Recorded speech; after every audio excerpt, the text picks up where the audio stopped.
So, what was certainly a stinker for the Indiana Fever was also a very impressive effort from the Golden State Valkyries. The Valkyries picked things up in the second half, and they continue to thrive as an expansion team just with this frenetic energy, obviously very well coached. They let it fly. They jumped the passing lanes. Natalie Nakase has the team really energized and really maximizing its talent. Good scouting report going in against Caitlin Clark, trying to force her in one direction. And Caitlin Clark stunk it up, shooting the basketball at least. So did the Indiana Fever. They're beat on the boards, they're beat by effort. And for the first time, it felt like, would they have the every game as a home game shirt, the Fever? This felt like a road game. The Valkyries crowd was lit. It was also a rough schedule game for the Indiana Fever. Clark coming off the injury, playing a bunch of games in just a short amount of days, having to travel. But nonetheless, the Valkyries took advantage, and they continue to be a great WNBA story in their first season. But when I talk about the schedule, I mean that very seriously. Like, this is one of those games I just chalk up if I'm a Fever fan and looking at it in that direction, because schedule losses are a part of sports, especially a part of basketball. I mean, when you look at betting and sports gambling, you try to look for those opportunities. When is a team playing a bunch of games in a short period of time on the road against a team that may have had some more time off? The Valkyries just played the other day against the Wings, but they're at home and the Fever had to travel. This would be an ideal load management game for Caitlin Clark, or would have been. I mean, I said this to Rosalina, check out her channel, of course, from the logo earlier today when we were just talking casually. I said, I would sit Clark for this game. I don't believe in load management, like fundamentally in my soul, I don't believe in it. But from a logical standpoint, it was an ideal candidate game to sit Caitlin Clark to maintain her health, because she was likely to have a bad game just from a leg standpoint, and because of the condensed nature of the schedule. I don't think that's the whole reason load management exists in the NBA, is because of, when you play games in a truncated period of time, it can increase the injury risk, or at least that's the belief. And I don't think it was a coincidence that Clark's quad strain came in the midst of 3 games in 5 days, because they had played the Liberty was the third game in 5 days.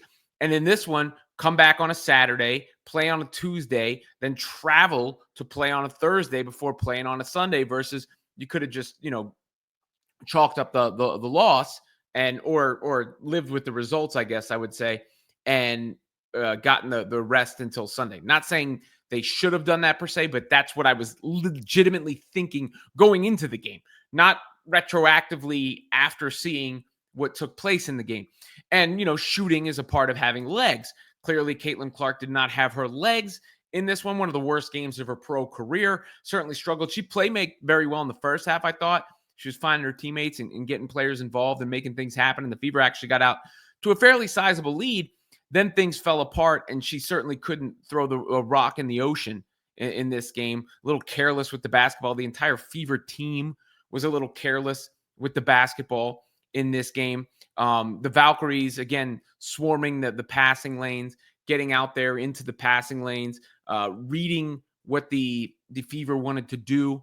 And before the game, Natalie Nakase sort of spoke on what she wanted her team to do, a little bit of a hint as to what the defensive game plan would be against CC and the Fever. You're watching film.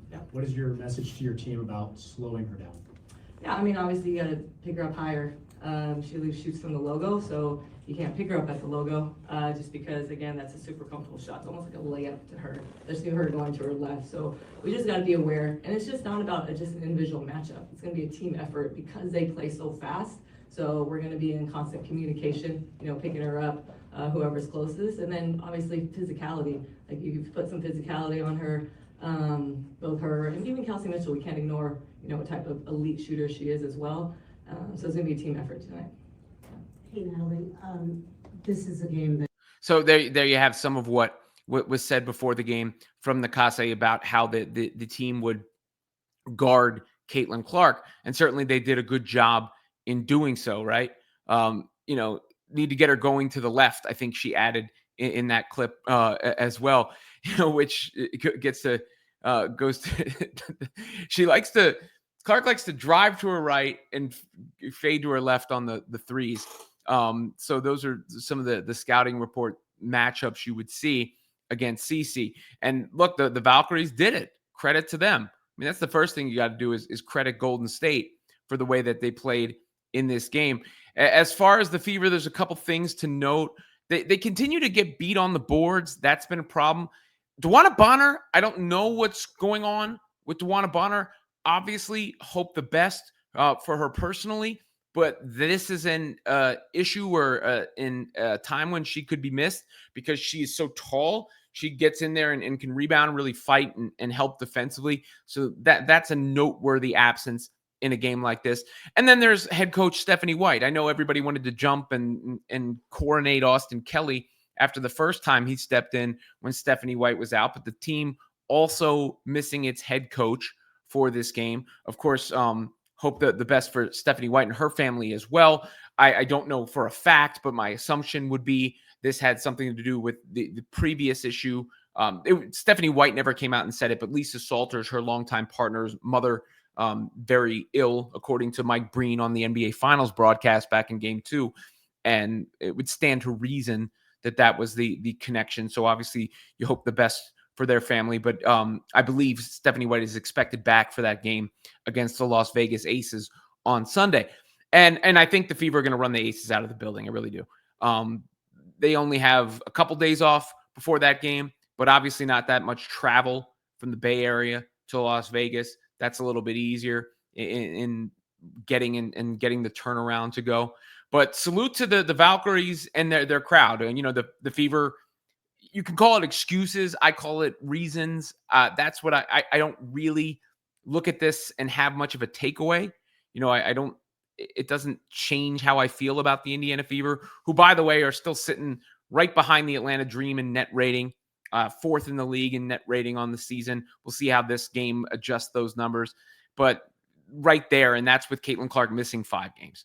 So if you had said before the season Caitlin Clark would miss 5 of the first 12 games and the Fever would be 500, I think you'd be okay with it. But what's really surprising is where the Valkyries are. And the Valkyries having the same record as the Indiana Fever, albeit with a negative point differential, when you look at the numbers, is still very, very impressive for a team in its first season without a franchise player, without a star player. They do have Kate Martin, and Caitlin Clark hasn't had her best pro games with Kate Martin or against Kate Martin head-to-head, coincidence or not. But salute to, what do they call it, Valhalla? Because they had the Indiana Fever in Valhalla for the second half of this game at least.